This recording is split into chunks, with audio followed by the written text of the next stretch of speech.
What's going on, gamers? Now we have Digital Foundry just releasing their weekly podcast, and it is very interesting because they're deep diving into the Xbox ROG Ally and the X pricing, and they're going to give their full analysis on it. It's updated. So are we ready? This one's going to be very interesting. I got to the moment where they're only going to talk about that, and this is what this is going to be about. So I want to see what they have to say. Remember, they're fully independent now. I know some people think sometimes they're biased against Xbox as well, but personally, I don't really see why we want to lie about this. I mean, always just giving our honest takes, definitely when you have enough money, but we'll see though. Are we ready? Let's get started. Leave the comments as always. Here we go. Okay, so this is a topic that's been hotly contested Oh, and yeah. debated for some time now. How much is the Xbox ROG Ally X actually going to cost? Well, pre-orders are open now, and we do actually have some idea. In fact, we have complete ideas of what the pricing is, and it's quite high, should we say, especially in the US.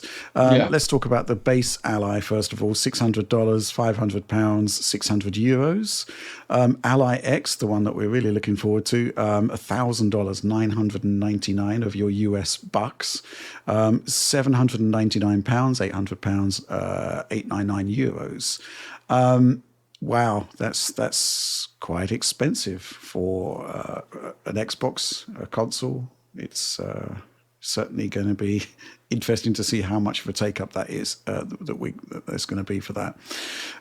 Oliver, what are your thoughts on this? I mean, on the one hand, it's expensive. On the other hand, we were kind of expecting it. Yeah. I was saying 900 minimum. There's no way that it wouldn't go up. I'm seeing the prices going up. I was like, yeah, I don't, it's not surprised. But like he was saying, it's quite expensive. Remember, do you think that Rich or John wouldn't be able to afford one? I mean, come on. That's nothing to them, but that's not the point. Either it is or it isn't. And he gave his take on that, and that's what he thinks. So let's keep going. I think at least in most markets here in Europe, the UK, Canada, Okay. it's basically as expected. The prices line up with the early leaks. So you have an £800 price, for instance, in the UK. You have a €900 price across Europe, which is high, but relative to other devices in this category, like the Lenovo Legion Go 2, that costs, I think, a few $100s more. Relative to obviously like the GPD Win 5, that's like, 500, 600, 700. The only thing annoying about the Lenovo is it's missing an NPU. $100 more, depending on the configuration, could be a lot more money than that. So I think in that context, that is a reasonable price. I think the surprise here has been that the US price seems to be $100 more than anticipated, because there was an earlier leak saying that it would be $550 for the base console. That's a $600 device now.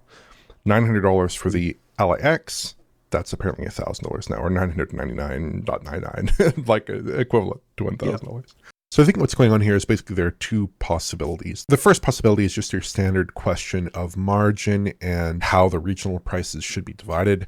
A $1,000 USD asking price puts it more in line with the European pricing of the device, and actually a little bit more expensive than the Canadian pricing of the device, but puts it in kind of that realm. Whereas usually with these products, very often with these products, we see a substantial discount for US users. So the price in euros, for instance, will be the exact same nominal figure as the price in American dollars.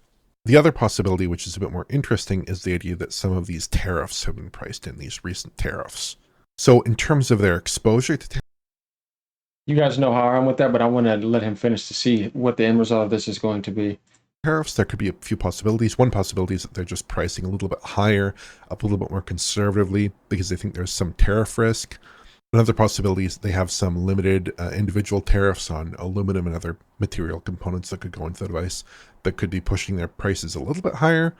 And the third possibility is that they are potentially experiencing some larger tariffs in line with maybe that 30% baseline tariff, which is the tariff on Chinese goods at the moment.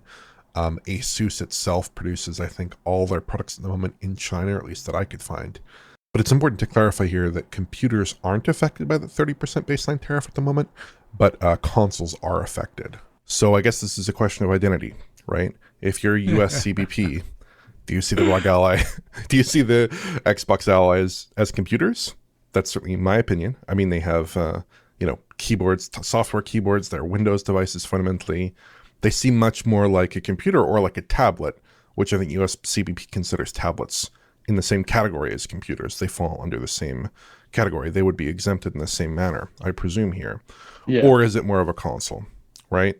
So I think this is kind of an eternal question of identity, and it's possibly one that they're siding on unfavorably for Microsoft. We don't know at the moment. There's no documents that I could dig up at least that indicate this one way or the other. But if it is indeed being treated as a console, they would be subject to like 30% premiums above the import cost. It's a very high amount, and they would have to price it in to some degree, I'm sure. But just the kind of regular price, absent that whole factor, I think it's high. It's not the price that you would think is reasonable for a new portable game console. If Nintendo priced a Switch to you at $900, I don't think they'd have enormous sales. Exactly. It's not a mass market price. No. It's a price for a firm or a set of firms, in this case, because you have Microsoft, you have Asus, that want to make a profit, want to build market share, have to balance those two priorities. I think it's a reasonable price in that view, but it's not a console clearing $500, $400 price tag. That was actually well said by him. I bet people probably thought he would probably be a little bit more negative seeming towards the situation, but actually he's being as reasonable as possible. And it's like I said before in my other videos, like even before these drama ones, it's a luxury product. Watch these luxury products. That's what Satya wants to sell. And I've been telling people about that. And it's what you want for it at the end of the day. And then, we got all those other discussions going on, whether it's an Xbox and all this other stuff. And like, well, if you want that, it's going to be subject to that tax. If you get what I mean, like we were just talking about here. Yeah, I agree. This is a tricky one, right? Because, well, how much more capable is the Z2 Extreme versus the Z1 Extreme? And, because there's a proliferation of Z1 Extreme devices out there, many of which have been discounted several times over at this point. So there's going to be kind of like a performance versus price equation to do between, original ROG Ally, especially the ROG Ally X, which has the 24 gigs of RAM, which I do think is very, very useful. Mm-hmm. That's also shared by the Ally X, by the way. So, it could well be that the Ally X, the standard one, actually starts to look really quite compelling. And the concept of support for the Xbox features, software features, people have already got them running on the ROG Ally. Which I thought was quite an interesting turn of events. Yeah. So I think there's two ways to look at it, right? In terms of prevailing market conditions and tariffs and whatnot, and the fact that there is actually a lot of high-end technology within the Ally X. I mean, it's 4 nanometer processor, about 233 square millimeters. PS5 Pro, $750 product. That's 280 square millimeters, I think. So the SoC in there is going to be expensive, right? And then you have all the other stuff in there that's required to make a handheld. It's going to be quite expensive to make. So yes, I mean, in that respect, the pricing kind of looks okay in the view of other Z2 Extreme handhelds, the Lenovo Legion Go 2 is being mooted for comparison because the price there seems to have gone completely crazy. But at the same time, there's like what's happening with the other devices out there. And then there's the kind of reaction to this as because like it or not, if you put an Xbox name to it, it's going to be considered a console. Even if I kind of consider it more to be a PC handheld with Xbox features. Correct. That's 100% what it is, Rich, because Asus is the one that has the blueprints, the design, and the creation of it. So it is a PC device organically from the get-go, and it always has been.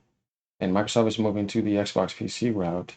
So they wanted to add in their logo and some of their collaboration with that themed device. And there's nothing wrong with that.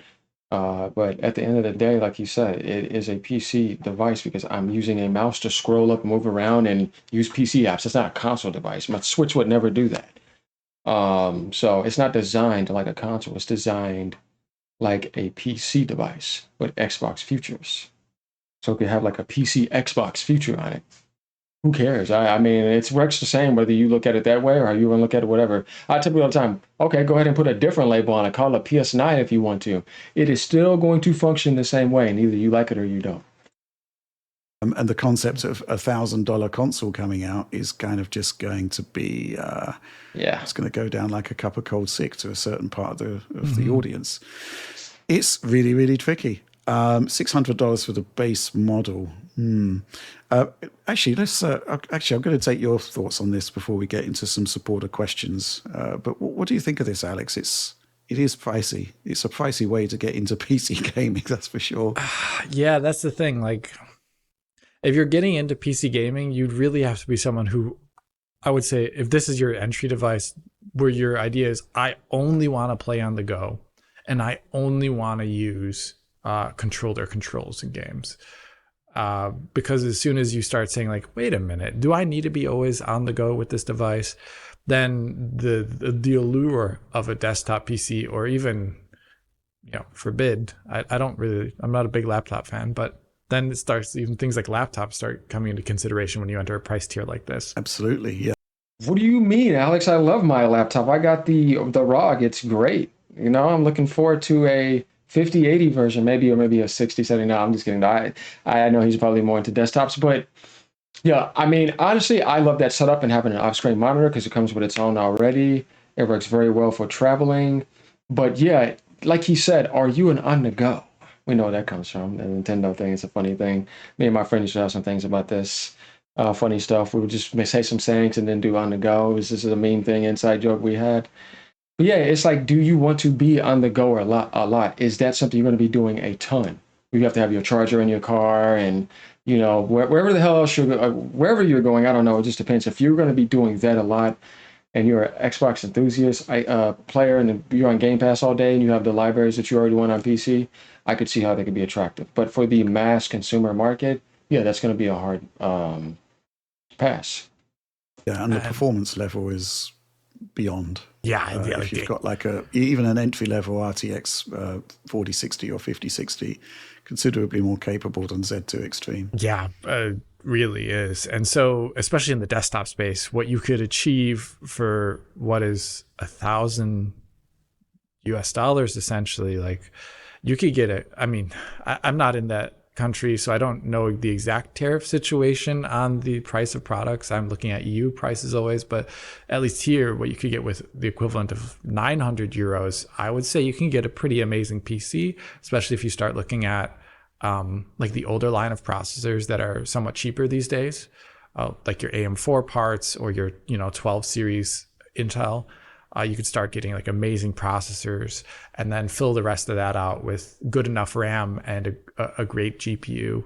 So it's really, it is actually a challenge, I'd say. I think the advantage this has, though, is that it is going to, hopefully with advanced shader delivery, and hopefully with the tweaks to, almost wanted to call it the dashboard, the tweaks to the to the OS, that it becomes over time a more holistic device, that it has advantages for in the meantime over a normal PC in terms of ease of use. But it's currently also still lacking that, because it doesn't have necessarily an automatic adjustment of game performance to the device. There is no like profile like NVIDIA's, optimized settings that loads up as soon as you get in a game. You have to tailor those yourself, unless for some reason the game specifically detects the device, like we see sometimes with Steam Deck. Mm-hmm. So I think it's still, this is a how do you say this? Like a breakthrough market device for them, where, at least for Microsoft, not obviously for Asus, but for where they're going to be testing waters, and you're kind of guinea pigged along the way to a certain degree. You're right. Yep. Mm-hmm. Yeah. PS5 Pro has similarities to that too, with regards to PSSR, but it's even more holistic. It's like even. And you guys remember that tweet I said, be careful with devices at launch. That's what I was saying. Remember with the PS5 Pro, and that guy got mad and went off on me and called me a Nintendo fanboy? I put him in his place big time. Because it's like Alex is saying, do you really believe you're going to get a perfectly optimized device at launch? Left when I was speaking of the Ally losing to the Switch 2 sometimes in certain scenarios because of that. It's like the Series X was not going to beat the PS5 in a lot of cases. And just not understanding that, yeah, you're going to be getting a guinea pig beta test. because they're not masters of this. And if you listen to that type of reason, it gives you the idea that watch what I said was going to happen at launch. And remember, I told you. Let's continue. Even bigger part of the equation here for something like this, where it's super expensive in comparison to the rest. It's not feature complete on day one by any sense of the word. So yeah, that for me, that's a tough sell at the moment. Mm-hmm. And I want to know all that so I can look at it in the most accurate way possible. Not necessarily saying, oh, he's saying a lot of these things. No, I'm just showing you these other angles so that you could see the device in its full spectrum, not over blindly. And then make your decision. Yeah, I mean, how do I handle this one? Because I've got the whole "this is an Xbox" thing is starting to rub me up the wrong way. It's an Xbox if you can access your Xbox library and play Xbox games on it without limitations. There are limitations, so that that thing I can understand. It's almost like a break with the past. This is an Xbox. Then maybe in brackets underneath it should be going forward. Because there's, it's not an Xbox really. I can't play my 360 games on there. I can't play my OG. Not an Ubisoft device either, or an EA device, or any of that. Games. An Asus handheld. Limited access to my series library, etc., etc., etc. That's kind of a bit of a challenge for me. And you're quite right, Alex. The kind of plug and play nature of a console isn't quite there yet. There are strides being made, however. Let's talk about some supporter questions. That will. He's just being straight up about that because that's the way I see it. If, like I said, when I looked at any handheld Sony made, it's synced with the console 100%. It's always been that way when you call something a console handheld. It's how Nintendo came into the industry with that, and it's always been that way. That never changed. Something in the PC world is a PC device. You know what I mean? It has Xbox features and it has Xbox experiences. I can agree with that. But to call it an Xbox is insane because the Xbox is a console. That term came from a console I hooked up to my TV. So it continued that console line. No, you're on PC. What are you talking about? The Nintendo Switch 2 can be a handheld console and be a docked console. Because a console is something in the video game industry that's competing on the market for hardware sales, which is going to be reported for the NPDs and have all its first party and all that. It's not doing that. Yeah, it's just like, cut the bullshit. Will move me on. Noble Heroine asks, okay, new question. We have pricing for the Xbox ROG Ally, $600 for the base model and $1,000 for the X model. That's not a low price. What's your take on the system's positioning within the market and which market are they aiming for exactly? Here's the thing, right? I don't think they're aiming for a traditional console market. Obviously, they're not with those price points. It's a luxury PC have market. Got the $600 one in there, which the non-X Ally, but the power gulf between that and the X is quite significant, very significant, because it is essentially an offshoot of the Steam Deck's APU, which is nowhere near as good as Z2 Extreme. So system positioning, I think it's just aiming at, it's looking to expand the PC handheld audience, who are used to spending quite a lot of money on these devices. I can't see it looking to dramatically increase the size of that particular market segment. What do you think there, Oliver? I'm curious about your take on that. Yeah, I don't know that they're really thinking about positioning in the market. I think they're really trying to find a point at which they can make some money and not necessarily, get it in such a way that it will expand that market hugely. But within this kind of realm of dedicated PC handhelds, the other devices are for the most part comparable in price or more expensive. If you look back to devices like the Ally X, that's a pretty similar price. Legion Go 2, much higher price. Other devices, higher prices as well. It's just when you start looking at the broader handheld market, it gets a little bit less clear, like the Steam Deck at the moment. You can get an LCD Steam Deck model for $320 American on the Valve store. It's on sale currently. I'd venture those are models that look pretty favorable up against the cheaper ROG Ally. Certainly much, much cheaper than the Ally X. And then, of course, in dedicated gaming handheld land, you have the Switch 1, Switch 2, much cheaper devices. Switch 2, probably in a lot of respects, pretty comparable handheld experience, if not a better handheld experience, I'd venture, than that cheaper model. in terms of game performance. I would.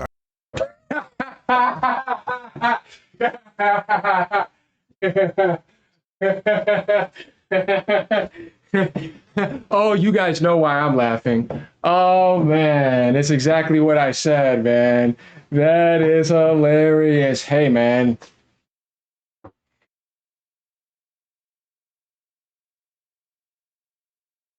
I would think, based on at least on my own testing, and a variety of software. So it's not really competitive with those more dedicated devices. It is competitive with the Windows handhelds, even though that's like, this is a slice of a slice of a slice of a gaming market. It's a pretty small portion that I'm comparing it to. Yeah. But within that market, it's a competitive price, I think. Mm-hmm. Yeah, well, we've got this, that kind of dovetails into this supporter question from Eric Hurst. Hello, gentlemen. With the check notes, Asus Republic of Gamers Xbox Ally starting at $600, that puts it smack in the middle of the two Steam Deck OLED SKUs. I've heard you say multiple times before that Steam OS is what truly sets the Steam Deck apart from other PC gaming handhelds. However, the new Xbox experience on the Xbox Ally seems quite promising based on early impressions from those on regular Allies. With the price being what it is, and assuming that the Windows 11 handheld experience has truly improved, including not requiring me to plug in a keyboard and I'll add mouse, do you think the Xbox Ally could be an ideal mainstream competitor to the Steam Deck? Cheers. Well, Oliver, I'm going to go to you again on this one because That's what's going to compete with. Tricky, isn't it? But it should win. You know what I mean? Because the Switch 2 will smoke the Steam Deck when it goes docked with DLSS. No GPU demand? How? I mean, how is it going to compete with it? Can't. And the Ally screen is 720p. Yeah, I just found that out. I didn't know that. That's terrible. Why am I getting a 720p screen for $600 in 2025? So that means even your indie games, you're stuck at 720p. Yeah, I don't know about that. And 0.9 inches less. It's that Switch 2 is a 1080p 60 frames per second screen. Yeah, no, it's overpriced. What can I say? The the OLED is a really special piece of kit, I think. But I'm not sure if the non-X Ally has a VRR screen. Do you? Both devices, I believe, have the same screen, which is sourced. It's the same panel as right. Okay, so it will have VRR then. Will have VRR. That's useful. So that is potentially a big advantage, is that if you want to play a really demanding game that needs a fast CPU, that needs a fast GPU, that LIX looks favorable. If you want to play a game that in general, just you think it will have spotty performance, you don't think you'll be able to hold 60 FPS, 30 FPS, 90 FPS, 120 FPS, whatever your frame rate target might be, then having VRR is a huge advantage. I think on these devices, like on PC, VRR is a nice to have, I think, at least for me, nice to have. Not necessary to have, because in most cases I can lock to 60 FPS just fine, or I can lock to 120 and lock to 90, whatever. On handhelds, getting that precise frame rate lock is much more challenging, I find. So VR is actually a huge boon to this device. And then there are some things you can do on a Windows-based device you cannot do on a SteamOS-based device. I can't play a game with anti-cheat, for the most part, like kernel anti-cheat, on a Steam Deck. I can play the new Battlefield, for instance, on a ROG Ally device. I cannot play that on a Steam Deck device. Or Game Pass games. Game Pass in its entirety, which is a huge part of the PC platform nowadays, is entirely excluded, unless you want to do streaming, of course, which is its own, own can of worms. But if you want to run Game Pass games natively on your device, then you have to go over to these Windows devices. So I think there are some cases for it. Now, there are limited cases. Yeah, if you're just thinking about, do I want to play games on the go more broadly, I think in a lot of cases you're going to be pulled to a Steam Deck or a Switch too. But if you're thinking specifically about these use cases, if you are an enthusiast, I think this is potentially a compelling device. Yeah, hardcore enthusiast luxury Any final products. thoughts there, Alex? No, I just do, at least it has some measure of success in its technical aspirations, regardless of price, about how it wants to change the Windows gaming ecosystem, advanced shader delivery, changes a version of Windows that has less junk in it and a more gaming or just performance orientated profile, that classical productivity. I would like to see those things moved on more so even than these devices. Yeah, absolutely. Well, hopefully we'll be reviewing the Ally X at some point. Really. So there we go. And I look forward to that. I look forward to a lot of comparisons we're going to be doing. Um, so Digital Foundry gave their analysis. That was pretty good. We got the positives and the negatives out of that. And yeah, there's some positives definitely with this device. If you want to get it, personally, I just could never see myself paying for the Ally. It's going to be outdated in the future. It doesn't have an NPU. Why? I don't know. I would only go for the X. That's the thing to me that seems to be the eye candy of this product launch is the Ally X. If you still want to get the Ally, I'm not going to tell you not to, but I just wouldn't recommend it. I think the X is a much better deal. But all in all, let me know what you guys think about this. Like I said, we're getting this series going. I know there's going to be some volumes with this, if you get what I mean, up and down. So it happens. But all in all, I'm still backing up Xbox, but we got to just be real about this. Peace out. Enjoy your device if you're getting it. Let me know what you think. Comments open. Later, y'all.